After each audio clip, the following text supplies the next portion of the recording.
गुजरात चुनाव से पहले इस वक्त हम बात करना चाहेंगे सोशल एक्टिविस्ट और नेता हार्दिक पटेल के बारे में, जो कि साल 2015 से सबसे ज्यादा लोगों के बीच चर्चा में आए। और आप तो जानते ही हैं हार्दिक पटेल ने किस तरह से पट्टीदार कास्ट के लिए अपने आंदोलन के जरिए पूरे देश भर में हंगामा खड़ा कर दिया था। 28 साल के हार्दिक पटेल, जो कि आईएनसी यानी कि कांग्रेस से जुड़े हुए नेता है। बीजेपी के लिए सबसे बड़ी मुसीबत हार्दिक पटेल के हर फैसले होने वाले हैं। आपको बता दें, हार्दिक पटेल, अनंत और जिग्नेश सभी किस तरह से कांग्रेस को सीधे तौर पर बीजेपी में चुनाव मैदान पर उतरने के लिए खड़ा कर रहे हैं। जी हां, आपको बताना चाहेंगे इस वक्त हार्दिक पटेल, जिनसे जुड़े 10 केसेस थे, जिस पर काफी ज्यादा उन पर निशाने में रहे।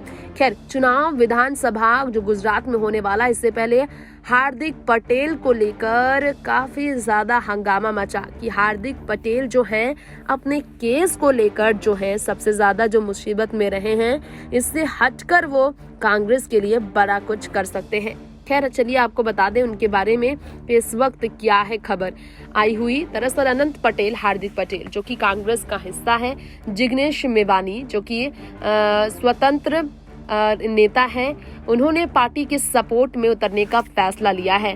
कांग्रेस को शक्तिशाली बनाने के लिए गुजरात में साल 1995 से ही खास तौर पर बड़े नेताओं ने साथ दिया है। अब यहाँ पर आपको बताना चाहेंगे, अनंत पटेल जो कि वंसदा के एमएलए हैं और वडगाम एमएलए से जिग्नेश पटेल हैं, उनके साथ पाटीदार लीडर हार्दिक पटेल जो हैं जुड़कर काम करने वाले हैं।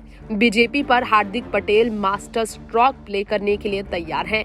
ये बताया जा रहा है कि इस वक्त पार्टी को सपोर्ट करने के लिए इन्होंने बड़ी साजिशें रची है, जिसकी चर्चा दिल्ली तक हो रही है। जी हाँ, अनंत पटेल ने कहा था दिल्ली में कि ना ही तो वो और ना ही कांग्रेस जो है डेवलपमेंट के कभी खिलाफ रहा है, और आदिवासी कम्युनिटी को किसी भी मुसीबत में डालने के लिए कांग्रेस खड़ा नहीं रहा है। आदिवासी सत्याग्रह की बात की जाए तो गांधीनगर में हार्दिक और मेवानी के जो आदिवासी सत्याग्रह थी, वो किस तरह से चर्चा में आई थी।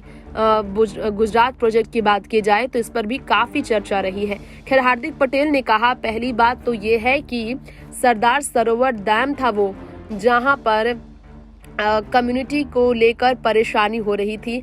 और इसके बाद ताकत की बात की जाए तो सरदार के ताकत की बात करेंगे, statue of unity in Sardar Patels name की बात करेंगे हम, जो कि निशाने पर आया। सरदार पटेल को बहुत तकलीफ हुई क्योंकि आदिवासियों को वहां से हटाया गया और सिर्फ उनके मॉन्यूमेंट के लिए, उनके नाम के लिए। हार्दिक पटेल इस तरह से सबसे ज्यादा निशाने पर बीजेपी को लेते आए हैं। नेक्स्ट 9 न्यूज रूम से तृप्ति की रिपोर्ट के साथ बताते चले, 100 रैली उन्होंने ऑर्गेनाइज किए थे बीजेपी को हिलाने के लिए, बीजेपी की कमर को तोड़ने के लिए। इसलिए सीएम के खिलाफ हार्दिक पटेल सबसे ज्यादा ताकतवर है। पाटीदार कम्युनिटी है जिसने मिनिस्टर बनाया, चीफ मिनिस्टर बनाया और बीजेपी को विक्ट्री दिलाया 16 लोकसभा सीटों में। लेकिन अगर कम्युनिटी को आप तकलीफ देते हैं तो कुर्सी तो गिरेगी, ये कहा था हार्दिक पटेल ने, और ये समय आ गया है। नेक्स्ट 9 न्यूज रूम से तृप्ति की रिपोर्ट। गौर हो कि इससे पहले हार्दिक पटेल ने कुछ समय पहले ट्विटर पर क्या कहा, उसकी चर्चा काफी रही। गुजरात की युवा सरकार से डरने वाले नहीं है। यूथ कांग्रेस की जनसभा को परमिशन नहीं दिया, फिर भी हजारों युवा गांधीनगर पहुंच गए। जब सरकार डरती है, पुलिस को आगे ढकरती है। मेरे साथ युवा कांग्रेस के राष्ट्रीय अध्यक्ष बीवी श्रीनिवास और जिग्नेश मेवानी को भी अरेस्ट किया गया।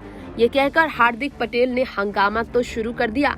तो हार्दिक पटेल की बात यहाँ पर हो रही है, तो आपको बता दें 31 मार्च को लास्ट ट्वीट करते नजर आए थे और इसके बाद फिलहाल वो चुप है, यानी कि बहुत जल्द वो फिर से लोगों के बीच सबसे ज्यादा ताकतवर बीजेपी के लिए मुसीबत बनकर सामने आने वाले हैं।